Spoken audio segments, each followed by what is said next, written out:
Ich bin Aurora Dickey. Ich bin Balletttänzerin und Solistin beim Staatsballett Berlin. Ich stamme ursprünglich aus Brasilien, bin aber fast 10 Jahre hier in Berlin. I started ballet because of my mother. She was a dancer in Brazil and later a teacher. And since I was a little baby, she used to take me to her school. And I used to be with her the whole time. And I grew up basically in the ballet world. When I was a kid and I could walk and dance, I started ballet classes about 4 or 5 years old. And I would dance around her ballet school, but also at home and just be happy. I would get home and put her ballet shoes on and put her music also, and then just, imitate the movements that she used to do in the school, and I would just do it at home.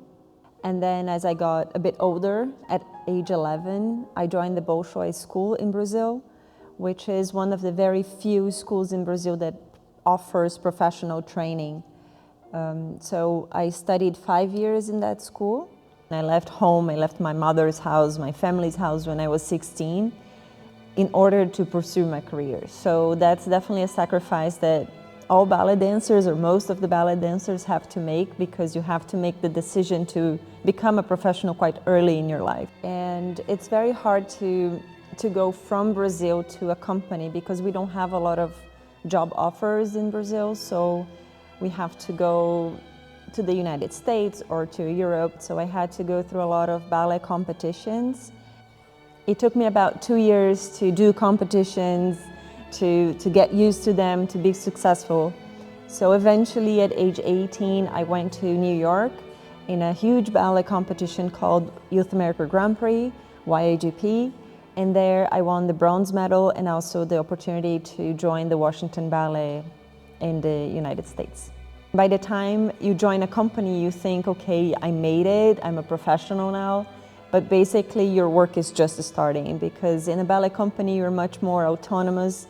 Of course you have the ballet masters, the directors, choreographers telling what to do, but it's not so much like corrections or, oh, you have to be a certain way. It's like it's more expected that you know what to do. It's definitely a transition period from the student life to the professional life. When I was quite young, still early on in my career, I was 21 years old. I had an injury where I had to do an operation on my foot, and the doctor told me that I basically had only 40% of chance to coming back to dance, because it was a very delicate surgery. So I could live a normal life, but maybe not dance. So that was quite challenging, and because I was in so much pain, I decided to do the surgery anyway. Thankfully, everything worked out well and I could still dance, and I still dance now, but definitely that was a challenge. Life behind the curtains is very busy here at the Staatsballet. We rehearse every day from 10 to 6.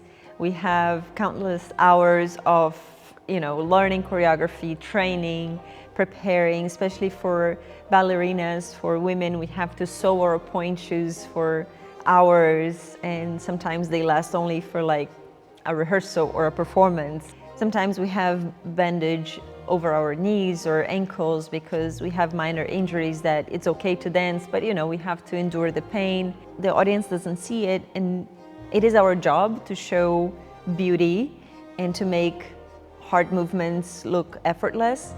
But once we go off stage, it's like we throw ourselves on the floor sometimes, or the physio comes and help us. When I watch a football match, sometimes I see the players, going on the floor and really showing like the pain, and like that's something that we cannot do, that we don't do. So I would be lying if I say that there is no pressure, there is no competition. But throughout the years, I have really understood that the biggest competition that we have is ourselves. It's about you overcoming your own obstacles, your own difficulties, and moving forward more than just, trying to compare yourself, because that is never a good thing. Of course, we have limited spots in a dance company. We have limited spots for a big role or even a production. So there is always this kind of competition, as in like who is going to be chosen for a cast, who is going to be chosen to get a contract in a company, or if you're in a ballet competition, who is going to win the first prize. But also in our art form, in ballet, it's very subjective. You can have all the attributes that make you a beautiful ballet dancer, but sometimes you're too tall or sometimes you're too short, you know, and they need a person that is 160 for a certain role and you're 170. And it's not because they need a short person, it's just because they like better a short person. So that's what I mean. There is a lot of subjective things that happen in ballet that it's, sometimes it goes out of your control, you know. Regarding body image, I am a tall dancer, I'm 173. And, you know, sometimes people would come to me and be like, you're not fat, you're just big. But like, even this attitude of like, big, you know, it's a little bit like, okay, what should I do with this information? You know, I can't like make myself smaller. And also with sometimes partnering, you know, some guys would just lift me and make noises like, you know, kind of saying that I'm heavy. And it's like, it really messed up my mind, because not only me, but we all look at ourselves in the mirror the entire day. So you're always looking at yourself and kind of thinking like, okay, I'm big, how can I make my thighs smaller? How can I make my body smaller? And this is something that it's not very healthy. I can say today I'm fine with who I am. I came to terms with like, this is who I am. I work hard, I train well, I can do what I can do, and you know, I cannot change who I am. So usually when I have a big and challenging role, I like to divide it in two different areas. One is the technical and what I need physically, and the other one is the mental and artistic side. During the rehearsal process, I also refine my movements to make sure that I am showing and expressing what I need. The day of the performance, I usually like to get to the theater early enough so I can go to my dressing room, do my hair, my makeup in peace, and have a lot of time to warm up, and also to make sure that I do my routine, you know, prepare my pointe shoes, make sure my costume is okay, to have the time to really get into the role and in the physical shape that I need in order to go on stage. Definitely the hardest role that I've ever danced was Odette Odile in Swan Lake. So that is the epitome of classical ballet. So everything that you see or you think of a ballerina, that's in Swan Lake. You know, it's the tutu, it's legs, it's arms of swan. It's very challenging technically, but also in character-wise, you have to portray two different personalities. You have the white swan and then you have the black swan. So that contrast also to build in one role and to be able to hold that for 3 acts. I can definitely say that this was the hardest role that I've ever done.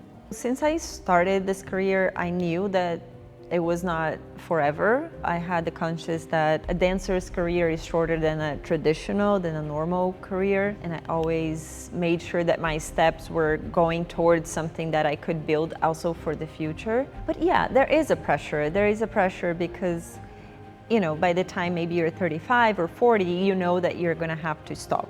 For me, particularly, that transition would be much harder if I didn't think, you know, if I just avoided the subject. And I like to think of this transition as an opportunity.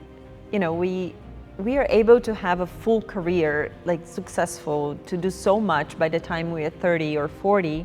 And then we have the opportunity to pursue something else, another passion, to start over.